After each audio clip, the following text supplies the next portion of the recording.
Hey everyone, I'm Nathan Masters with Brick System Brothers. I'm back and this is video 3 in a playlist for building the Constellation in LEGO Digital Designer. Constellation is an older set, it's been around for a while. It's kind of harder to find, especially new now. A lot of the pieces are actually pretty widely available. Um, I, I bet some of you guys could build this at home if you've got a lot of these older, there's some 2x10 bricks in here, some of those larger bulky pieces.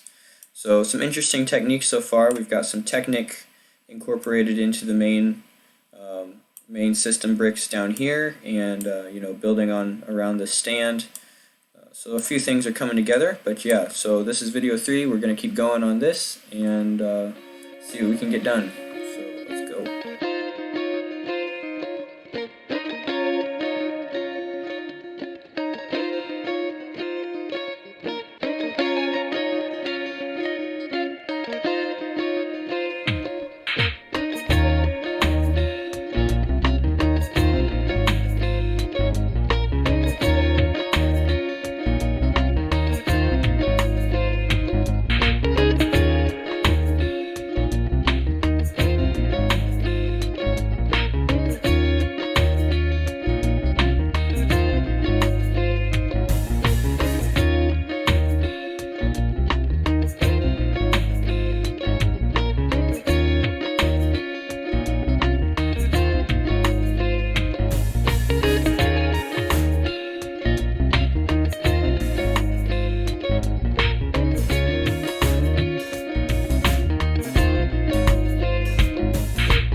So at this point, in the instructions for the Constellation, there's a bit of an illegal technique that's used, and that is placing these 1x1 plates with the stud into this gate.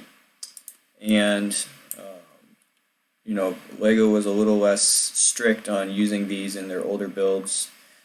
There was actually a car that slipped through that was pretty bad in today's terms, and you know, as far as illegal building methods go, where you're stressing the pieces. So every once in a while, you'll get these official LEGO sets with some kind of bending the rules in terms of what you're supposed to, how you're supposed to build with LEGO, and you know, it's not a huge deal. I think, especially with this connection in particular, not really being that bad of a stress. But I don't know if LEGO Digital Designer is going to let me do it, just because it's not really a programmed connection. So we'll see what we can do here. I might be able to.